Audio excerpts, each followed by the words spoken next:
Bonjour tout le monde, je suis heureux de vous retrouver pour cette seconde vidéo sur la chaîne Paratech. Après l'opération faite par un neurochirurgien pour essayer de sauver vos jambes, on vous envoie dans un centre de rééducation. On espère que l'ensemble vous permettra de remarcher. Puis là-bas, des professionnels vous accompagnent pour apprendre à vivre avec votre nouvelle condition. Comme vous vous en doutez, ça prend beaucoup de temps.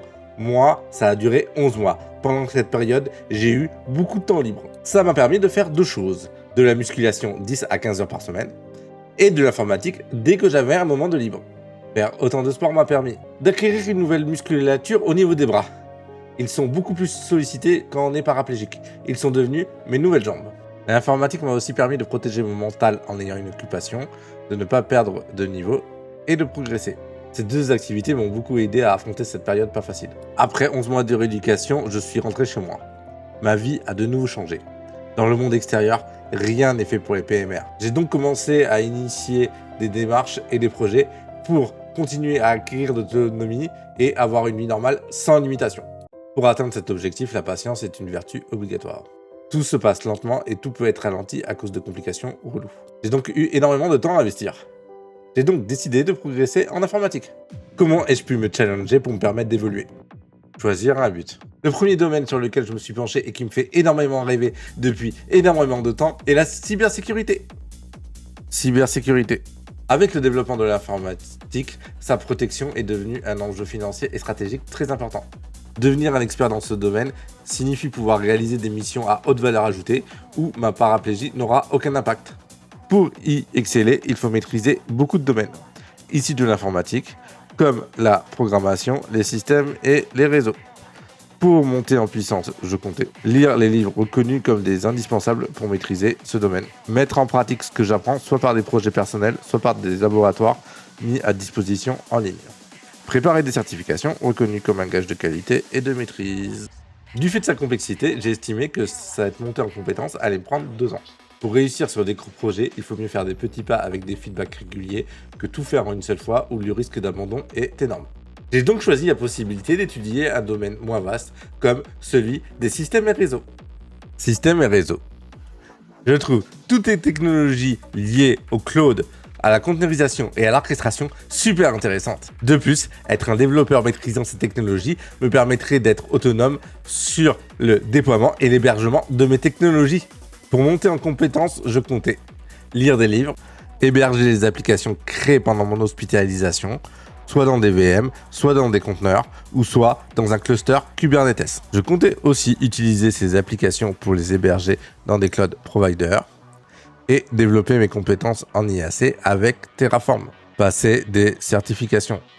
À l'heure actuelle, je suis une vraie bille, donc j'ai une grosse marge de progression. Ce domaine m'a trop hypé.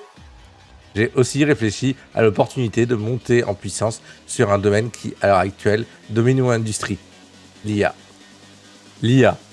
Depuis la sortie de ChatGPT en novembre 2022, le grand public a vu le potentiel de cet outil.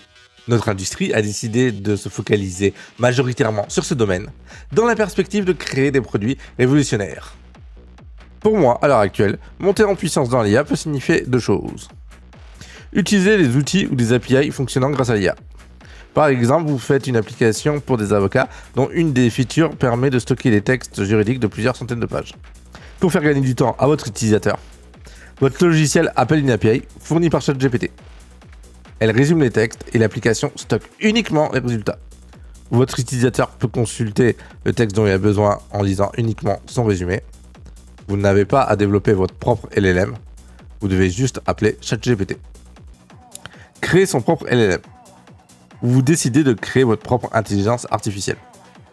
Elle sera intégrée à un produit qui sera à destination soit à des clients internes, soit à des clients externes de votre entreprise. Par exemple, vous pouvez créer un LLM qui analyse des radios ou des IRM pour aider le médecin dans ses diagnostics. Quels sont mes avis sur ces deux cas d'utilisation ? Utiliser l'IA dans mon métier d'ingénieur logiciel, je ne trouve pas ça très enrichissant. Mon usage se limitera à appeler des API externes utilisant des LLM et exploiter leurs résultats ou à utiliser des outils créés pour les développeurs comme Cloud Code. Comme l'usage de l'IA est limité par un nombre de tokens utilisables par jour, je dois pouvoir travailler sans. L'IA peut aussi halluciner, je dois donc pouvoir juger ses résultats. Je serai donc limité par ma propre connaissance. Comme j'ai des idées de vidéos utilisant des outils marchant avec l'IA, je monterai en compétence dans pas longtemps. Créer son propre LLM. Je trouve ce projet super challengeant et intéressant. J'ai passé le bac S en 2007, donc je suis assez rouillé en mathématiques. J'aurais besoin de bien progresser pour pouvoir créer mon propre LLM. L'effet tunnel risque d'être important. Comme premier gros projet à terminer, je pense qu'il y a plus simple. Pour finir, il faut aussi beaucoup d'argent pour créer et faire fonctionner son propre LLM. Il faut une infrastructure costaud pour pouvoir l'entraîner. Pour pouvoir entraîner mes modèles, je ne vois pas créer dans mon propre appartement un petit data center installé à côté de mon fauteuil roulant électrique. Un autre domaine qui m'intéresse énormément, dont j'ai beaucoup de lacunes, est l'algorithmie. L'algorithmie, j'aimerais tellement progresser dessus malgré mes piètres compétences. Je trouve ce sujet trop intéressant et challengeant. Il y a 10 ans, j'ai acheté un gros livre dessus, qui n'attend plus qu'à être ouvert, parcouru et poncé. J'ai des idées de vidéos YouTube que j'aimerais tourner sur ce sujet. Par exemple, j'aimerais bien faire un projet où je fais ma propre implémentation de l'algorithme RSA qu'on utilise pour chiffrer nos communications. Grâce à cet algorithme, nos conversations restent indéchiffrables. De super vidéos ont été faites sur ce domaine, comme j'ai codé une simulation pour comprendre l'égoïsme de CodeBH ou j'ai codé un robot invincible à Snake demi-plante. Si votre but est d'être embauché par une grande entreprise technologique américaine comme Meta, Netflix ou Google, vous êtes obligé d'avoir un super niveau en algorithmie. Un jour, je me plongerai dans ce domaine pour progresser. Je viens de vous présenter les domaines qui me tentent. Cependant, après une discussion avec mon mentor, j'ai décidé de me focaliser sur 2 sujets. La modélisation et le TDD. Modélisation et TDD. À l'heure actuelle, dans mon industrie, on considère qu'un bon ingénieur logiciel doit maîtriser la dernière technologie à la mode comme Kubernetes, Next.js ou la dernière version du framework .NET ou Java par exemple. Utiliser tout le temps l'IA pour être un développeur augmenté. Privilégier les solutions complexes pour répondre à un sujet. Vous devez créer une plateforme composée de 5 API et de 2 sites web utilisés par 30 personnes. On vous pousse à choisir la même architecture et infrastructure que Netflix, qui doit gérer en simultané des millions d'utilisateurs. De mon côté, je pense qu'un excellent ingénieur logiciel doit créer des logiciels qui répondent à des besoins utilisateurs le plus rapidement possible et sans bug. Pour moi, je vois 2 leviers pour répondre à cette exigence, la modélisation et le TDD. Pour illustrer ma réflexion, je vous propose le scénario suivant. Moi et mon frère jumeau, Loupi, bonjour à tous, avons décidé de créer un business. On a décidé de créer un simulateur de crédit hébergé sur un site internet. Les utilisateurs vont sur ce site pour connaître le crédit qu'ils peuvent avoir ou évaluer celui proposé par la banque.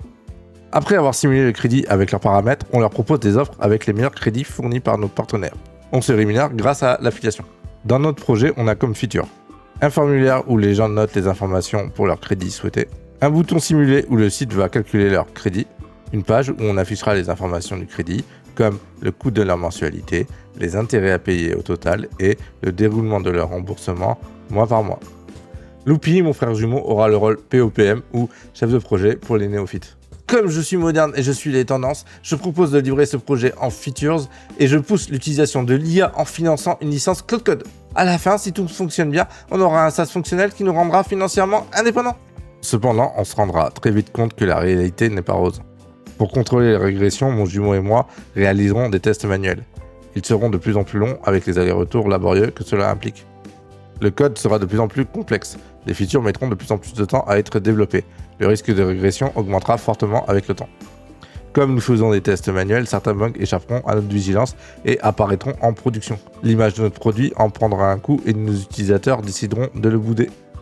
Dans ce scénario, je suis un développeur ayant beaucoup moins d'expérience. Je ne gère ni les hallucinations de l'IA, ni ses choix de design problématiques. Je finis par ne plus comprendre le code et les bugs créés par l'IA. Elle devait nous faire gagner du temps, mais elle est devenue un boulet au pied de notre projet. À cause de tous ces problèmes, notre projet sera un échec. Pour comprendre, 2 explications s'imposent à nous. Notre code s'est complexifié avec le temps, entraînant un coût de plus en plus croissant pour toute modification demandée. Aucun test automatisé pour éviter les régressions. Pour éviter ça, il y a 2 leviers, la modélisation et le TDD. Avant d'aller plus loin, expliquons à quoi ça correspond, la modélisation et le TDD. La modélisation permet d'avoir un code explicite qui centralise et isole le métier dans le logiciel. Le business se retrouve au centre de l'application et son code correspond uniquement aux besoins utilisateurs. Le code technique comme les appels API ou la gestion de la base de données est séparé du code business. Ça permet d'éviter des effets de bord. Par exemple, si demain vous décidez de passer d'une base de données SQL à une base de données NoSQL, ça n'aura aucun impact sur le code fonctionnel de votre application. Le TDD apporte une nouvelle approche pour développer vos logiciels. Vous écrivez d'abord le test de votre feature avant d'écrire le code qui va résoudre le plus simplement votre test. Puis, au fur et à mesure de l'écriture des tests, votre code va se complexifier. Puis, à un moment donné, vous allez devoir passer du temps pour nettoyer le code que vous avez produit. Dans une prochaine vidéo, je vous montrerai ma façon de faire du TDD. En attendant, je vous mets dans la description de la vidéo un lien qui vous introduira ce concept. Vouloir développer en faisant de la modélisation et du TDD, c'est bien, mais le maîtriser, c'est mieux. Mais comment devenir un maître dans la matière? Maîtriser la modélisation et le TDD. Pour maîtriser ces concepts, depuis plusieurs mois, je fais des katas. Un kata est un exercice qu'on fait en codant un programme obéissant à un énoncé. Pour faire correctement un kata, vous êtes encouragé à faire du TDD et à modéliser correctement vos objets métiers. J'ai trouvé les katas à faire sur le site Coding Dojo, en lien dans la description de la vidéo. Comme vous pouvez le voir, vous avez ici la liste des katas. Prenons le kata FizzBuzz. Vous avez ici l'énoncé de ce que vous devez développer. Dans mon cas, je vous parlerai de 3 katas. Game of Life, le bowling et les mains de poker. Je vous présenterai plus en détail dans de prochaines vidéos. Après avoir fait des katas, j'ai décidé d'aller plus loin en me lançant des défis plus complexes. Mon premier projet a été de recréer le cœur de l'application Tricount. Cette application permet lors d'un voyage de centraliser toutes les dépenses et de faire une liste de remboursement entre tous les participants. Mon deuxième projet a été de créer un simulateur de crédit dont je vous ai parlé plus tôt dans la vidéo. Comme les katas, je vous présenterai ces projets dans des vidéos ultérieures. Pour moi, ces katas ou ces mini-projets sont l'équivalent des entraînements pour les musiciens ou les sportifs. Si on veut être bon, il faut s'entraîner. Alors oui, il y a des génies qui n'ont pas besoin de s'entraîner et qui maîtrisent très vite ces concepts. Mais moi, je ne suis pas un génie et j'ai besoin de m'exercer. Grâce à ça, et malgré mon arrêt de 2 ans, je me suis amélioré en développement informatique. Grâce à ma maîtrise du TDD et de la modélisation, je développe plus rapidement et mon code se retrouve à être plus simple. Conclusion. Je vous remercie d'avoir visionné cette vidéo. Je vous demanderai de mettre un pouce bleu et de vous abonner si ce n'est pas déjà le cas. Je vous présenterai dans la prochaine vidéo la réalisation d'un premier kata. Vous aussi, si vous êtes développeur et vous souhaitez progresser, mettez-vous à faire des katas. Je vous partage en description le repo qui contient les katas et les mini-projets.